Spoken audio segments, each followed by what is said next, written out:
At the bottom of the map, the Terran player for Team Azubu without a single map win today. He hasn't won a single map just yet. Is this going to be the first one? We'll find out. This is Azubu SuperNova. SuperNova, such a strong player, but it's not his day. Not shining too bright today, just yet. But he might still be able to advance to the round of 16. We're gonna find out now. To the top of the map, we have his opponent, the Protoss player for STX Seoul. STX Seoul Deer. Deer playing amazing against Terran once again. He's 3-0 against SuperNova just today. Terran player needs to come up with something a little bit different. Yeah. I really want to see something totally different. I want to see an aggressive strategy, a unique build, you know, like a fast Widow Mine drop, or, you know, double Reaper play into an aggressive multiple barracks push type of play.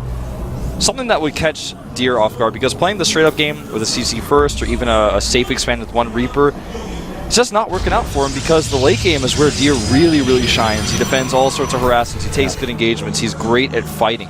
One of the biggest problems that SuperNova faced in all of the games so far was that the Mothership Core with a photon overcharge gives the Protoss player a lot of safety. And Deer really used that quite well. He always went into a very fast tech. In the last game he got the Storm out without having any problems defending against SuperNova's aggression, because he could utilize that Mothership Core and of course also the photon overcharge. And this is kind of the theme that we are seeing in a lot of Terran versus Protoss. Bomber was talking about this quite a bit when he mentioned that he thinks the early aggression of Terran is kind of shut down because of it. And Deer knows how to use that against the Terran player. Yeah, he's really good at it. One thing I really want to note about Deer's play is his engagements, where he controls where his Templar are very nicely. For example, that engagement at the ramp, where he had the Templar coming in from the back, made it so that SuperNova really had literally nowhere to run, except kind of awkwardly to the side, where he was caught and surrounded and he lost everything. And that was the nail in the coffin that sealed the deal in Game 1 here of our second game, or our rematch between these two. Nexus goes down, and SuperNova is doing a safe reactor expand back at home, going into the double Reaper. This is what I like to see. I really like the double Reaper, but what is the follow-up? That's the question. So far, the only reason why I do not like what he's doing right now is because it seems that he is going for exactly the same type of play that or exactly the same build model that he already used in the game that they played in the first best of 3. And that's not gonna, I mean, it's a good opening, but it's just like seeing this, just not quite sure if he really is in a position where he's flexible enough to just change it up a little bit. And I think that if he continues to play the style that we've seen in the games before, he's not going to be able to best Deer. This is what I like to see, Counter. Goes for a proxy factory up at the top right. Yeah, I think this is going to be for just Widow Mines. Widow Mines walking. Not even necessarily flying, not at first. And with this, he can do a lot of damage. I really like the idea, because he could even float and land it at the back of where the Nexus is, for example. That's a lot more like it. Really, when I saw those Reapers, I thought he would go for exactly the same build that we saw earlier, and I wouldn't have liked that all too much. But with the factory here, he at least is trying to be a little bit more aggressive and trying to do something about it. So getting that factory, if he just goes for the Widow Mine, that alone will already just shorten the distance between the factory and the base itself. So he can just try to get those Widow Mines into position before there is any kind of detection that we have. But he's even going straight for a tech lab here. Could be Banshees, you know. Wouldn't it be funny if he goes for what you were describing earlier? But it could also be, you could use the siege tank and use the factory for vision, perhaps, to attack. This is so weird. I'm actually kind of speechless. This is not a strategy you see very often, and it is a siege tank. He starts a siege tank. This is weird. I haven't seen this. I don't think I've seen this like since the days of like Lost Temple. Yeah. I mean, he's going to use the factory for vision. The Phoenix might ruin his day. It could just try to walk the siege tank in and use pressure with his Marines. He's moving the Marines across. If the siege tank gets the first shot off against the probes, he is going to look at this and he's like, what is this? Steps of War? Oh wait, he never played them. Lucky you. Yeah, lucky him. Siege tank is rallied in such a way that I don't think it's necessarily going to be used on the low ground, but he's hiding it. Will likely start a second one. Doesn't have enough gas. It needs to protect those Reapers. They're really important for Vision 2. Yeah, one of the Reapers already down, but SuperNova is definitely getting creative here. This is a sick build. He's using the Marines now to protect the siege tanks from the low ground. He's got them on the right side. You know, we talked about this. We talked about him being in a position where he's only facing Protoss players today. So this is one of the builds that he seems to have prepared here. Let's not forget, on the other hand, that Deer is getting Phoenixes here. And against siege tanks alone, Phoenixes are pretty sick. You just go in for the lift and then you run the rest of the units in. So that is a pretty decent composition as long as he can shield the Phoenixes against the Marines. But here comes that factory, Keldor. There are not too many Marines. And he's got the bunker. He's got the bunker to protect against Phoenixes. And here come the first shots of the siege tanks. And right now, Deer is going to start to panic. This is not something he ever expected to see. This is like some steps of war stuff. This is some Lost Temple type magic we're seeing here. 4 Phoenixes though, and the bunker is not in range. Yeah, the bunker is not in range. The SCV is already down, and this is bad news. That is like the perfect response that we have from Deer here. Without even knowing it, he went for the counter. And that's exactly what I just described. If you are in this position, just look at it. I mean, he's taking the damage on the Phoenix, and he's like, yeah, whatever, I don't really care.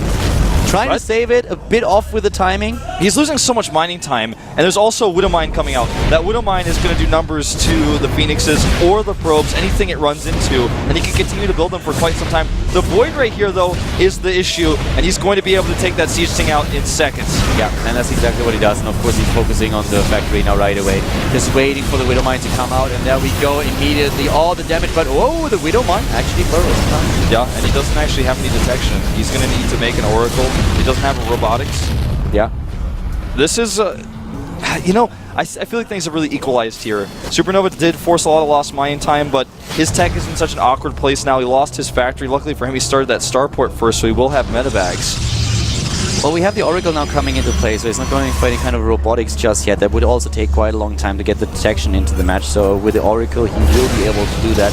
The problem now for SuperNova really being that we have those Phoenixes still on the hunt. Not only do they give a great amount of vision and information about what SuperNova is doing besides, but he can also take down the occasional SCV. Yeah, I'm going to just toss a probe out here. Losing only 2 workers, making the Widow Mine essentially not worth it. I mean, really nice play here by Dia, I have to say. That was something where he could really see that he knew about the cooldown, he used that, he looked at the in-game time and was like, okay, I have to send in another probe, I have to take the damage so I can still mine, wait for the Oracle to come out. So he's doing the best in the situation that he's in right now. Ooh, this is going to be close. A few seconds left. That's going to be too close, I feel. Oh, no. Oh my god. That was insane. Half a second more and that would have gotten a shot off. But I'm pretty sure he knew. Yeah. I'm very, very sure he knew. Like, it's very aware of the timing, so there's no question about that. Yeah, we saw the already when he sent the second probe in. One of the biggest problems for SuperNova is that he lost his factory.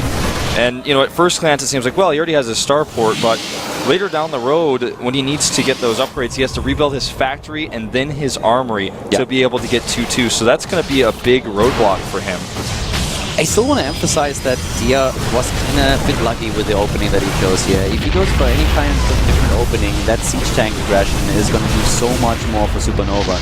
And he must feel a little bit bummed out running into a build like this. Those Phoenixes saved the day for Dia. It would have been devastating for the Protoss player if he could not have mined from that base for a lot longer. So Dia, of course, with a really cool build and a nice choice, but also getting a bit of fair luck here. Yeah, you're absolutely right. That's a really, really good point. Deer losing a Phoenix here a little bit sloppily, trying to pick off a medevac. And the Phoenix is not really too useful for much else than denying medevacs and later on fighting some Vikings if he decides to go down the Colossus route. He's still producing them on the other hand. And this third base, if SuperNova doesn't see it, that's going to be really good for Deer because he does need to get that additional income out. He is needing the gas to continue these upgrades. He's got Storm on the way. Storm is coming in once again. Nice position here for the Oracle, already taking down a few SCVs. And here comes the army. There's no charge just yet. There's no Storm. Here come the Phoenixes trying to take down as many of the medevacs as they possibly can, but the Gateway army is not huge. It's not big enough. It's not big enough at all. SuperNova's pushing through here. He's taking out those warping in units, and it looks like he may be able to go all the way with this. I don't know. The PhotonOva charge is just so strong, and it shows once again that Protoss players are just able to rely on that one spell of the vulnerability of the Mothership Core to defend against their opponent's attacks. Really nice attack there by SuperNova, though. A great trade for him. Storm was not ready. Viking's going to make quick work of that Oracle. does reveal them for a second there, so that he's always going to know where they are. Even the command center, he knows where the command center is going. You could see him hesitate just for a second and thinking about, okay, what am I going to do with it? Do I try to run away here? And then he just turned around and was like, okay, I have to sack it. It's not going to survive. Yeah. But we could see that third base die. Yeah, and this is what I'm talking about. If he doesn't see it, that's one thing, but seeing is believing, man, and SuperNova is believing. He's got a pretty good chance here, almost 30 supply. Yeah, he's in a pretty good spot right now. He has a 30 supply lead. We have a supply block for the Protoss player, but Storm is here. And Storm did quite a number on the Terran player in the games before. Yeah, notice he's just now adding his Ghost Academy, so that's a ways off. Rebuilding that factory as well so we can get the 2-2 upgrades, something that Deer is already pushing out here. Going to have +2 armor in just a second. Doesn't have a second forge though. Really important to note. And he doesn't have that 5th and 6th gas economy that he would like to have to continue this type of composition with the Storms, the Archons coming through. The third base now, I mean, we have 3 bases against 2, and SuperNova in a really good position. And the longer Dia waits with any kind of aggression, the better the position for SuperNova is going to be. He's going to catch up in upgrades, he will get those ghosts out, he's just going to get ahead in tech. And Dia's trying to get another base into the game. I really loved what we saw from Dia so far in terms of his own defense, but in this game in particular, he lost a little bit this aggressive edge that he had in the games before. And as we already said earlier, of course now the armory is just going to be built a lot slower than it usually would be. Yeah, +3 armor already on the way for Deer. And that gives him a lead in the upgrades, quite significant one of that. Here we go, though, SuperNova having the better army, and that Void Ray disappearing in seconds to the Vikings. And our Storms. Yeah, where are they? The Templar are a little bit behind here. His Storm's not doing a whole lot of damage. He has a lot of Zealots on the ground. And here the second Storm and the third one a lot better. Terrible damage done to the Terran player. He's on the run. Yeah, so many of his units in the red, but if he's in the red, he's still alive, and the units that are not dead still do their full damage. Pushes that army back. One more Storm might have actually given Deer that momentum he needed to continue the push, but he just didn't have it. Dia is warping in additional units, and SuperNova decided to send out a few of the medivacs. They will lack at the defense, but they will be able to take down that third base. There's nothing there that could potentially save that Nexus. And he's running in once again. Oh my god, a lot of the units of Dia actually caught a little bit out of position here, but the Storm's saving them from the worst. SuperNova is pulling Deer along for the right here, forcing his units to the right side, picking off some of the units to the left, but it looks like the Nexus will in fact survive here because he has a few Zealot Warpments. On the other hand, he does not want to overextend against these bunkers. I feel that he's overextending already a little bit. Oh my god, he's taking down one of the medivacs and the other one survives with 1 hit point. Teases the Archon as well. You know, I don't think he's going to get it. I think it's going to escape, at least for now. That medivac pilot is such a tease. Look at her wink. She winked right as you said that on my screen because I have the unit portraits. I know, dude, she's flirting with the both of us. She's won my heart. We'll see what happens now as we go into the mid-game here. Hellbats are on the way. Blue Flame as well. And SuperNova is transitioning into that very scary Bio Hellbat composition, but needs to defend this attack. Great EMPs on those Templar. Keep those upgrades in mind. They're in favor of Dia right now, and it's really showing. He's moving in, and the supply advantage for SuperNova, it's completely gone. The Protoss player is just trying to muscle his way through the defense of his opponent. Another EMP hits home and prevents the burst. There's no Storm going down, but so many gateway units moving in. So many gateway units. The bunker here, almost his saving grace. It looks like he may be able to push through. He saves the Templar. He's got the Archons coming through. A flank on the right side from SuperNova. The medevac makes the return, but it's not going to live to tell any stories here. Not even a repair on those bunkers. The SCVs are not doing anything here. And now suddenly it is SuperNova who's down in supply by 10, and Dia is right at his doorstep trying to go into the main base, already taking down the Harvesters at the natural. The Azubu player is falling apart, and it looks like Dia is going to take that 4-0 against SuperNova in today's games and will advance together with SOS to the round of 16 at the WCS Premier League. Certainly looks that way. Here come those SCVs off the line, never a good sign. SuperNova looks like he will fall 0-4. He did take the free win over Zhongbi, but he doesn't get anything else today. Deer 4-0s him and will advance to the round of 16. Dia is moving in and just camps the production sites of his opponent. A lot of the High Templars are now coming into play as well. They will probably never need to use those Storms against anything. There's just no army left for SuperNova. He's trying to come to terms with what's happening here. 35 supply against 100. This is Dia's game. Deer could storm his own Stalkers for a celebration if he wanted to at this point. There's nothing left for SuperNova. GG! Deer, he takes it, he advances together with with SOS and SuperNova, not winning a single map today. Yeah, SuperNova just having a rough day, having to play against the player who's so good in Protoss versus Terran. You know, had Deer won against SOS, we might have seen a completely different final best of 3 with SuperNova and SOS. Just didn't happen that way. I mean, the thing is that we had really Deer playing amazingly today in this matchup. I was a little bit sorry for SuperNova that his strategy with the proxy didn't really work out, because that was a pretty cool idea. I really like it, yeah. You know, like you said, he was a little bit unlucky against those Phoenixes. Oh, he was very unlucky. I feel with any other opening from the Protoss player, he would have done a lot more damage.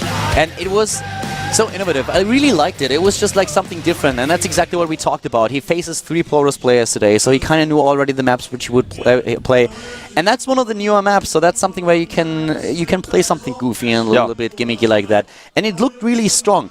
And then the Phoenixes move in, and that was just so unfortunate for SuperNova. Yeah. It was a great attempt. If his siege tanks were a little bit closer to his first bunker too, or the second bunker had finished, maybe even against the Phoenixes, he gets a turret up, has those bunkers, and starts to do damage more, but didn't work out that way. I like the idea. You know, you and I were both saying the same thing. He needs to change it up. He needs to do something unique. And that's exactly what he did. It just didn't work out for him. Yeah, it was very unfortunate for him. For DR, of course, it was just great that he had those Phoenixes available already and could take down the first of the siege tanks right away. The second one then died to the first Void Ray that he built. And from that point on, SuperNova taking a little bit of a lead, but with all the tech advantages that we had, it was just too strong. Dia had such a beefy army, and that won him the game in the end. Yeah. So let's take a look at our final results here. SuperNova drops 0-2 to Deer. Then SOS takes the 2-0 as well. And last but not least, in the rematch, SuperNova fell again, just not able to take a single map today. Yeah, probably the fastest day in WCS Premier League history. Yeah, it took nearly an hour and a half here. Maru versus Sleep and Dream versus Byung. That will be next Wednesday for group number D. Yeah, that's going to be a pretty cool day, so definitely make sure that you tune in next Wednesday for the WCS Premier League once again. Looking pretty good there. I really want to see how Maru is going to do this season. And poor Sleep, you know, he's looking really, really strong. He's on the up and up. He's in a team that seems to be kind of losing members and falling apart a little bit, and he's in a group, at least for him, where he only has to practice 1 matchup against 3 Terrans. Yeah, that might give him a little bit of an edge here, but on the other hand, he's up against Maru immediately, and Maru showed last season how good he actually is, so definitely Sleep in a little bit of an awkward group there. But we're going to see that, of course, next Wednesday. We're done for the day, guys. It was a quick day. I hope that you enjoyed the show, and we're going to see you guys next week, so have a good one. Bye-bye.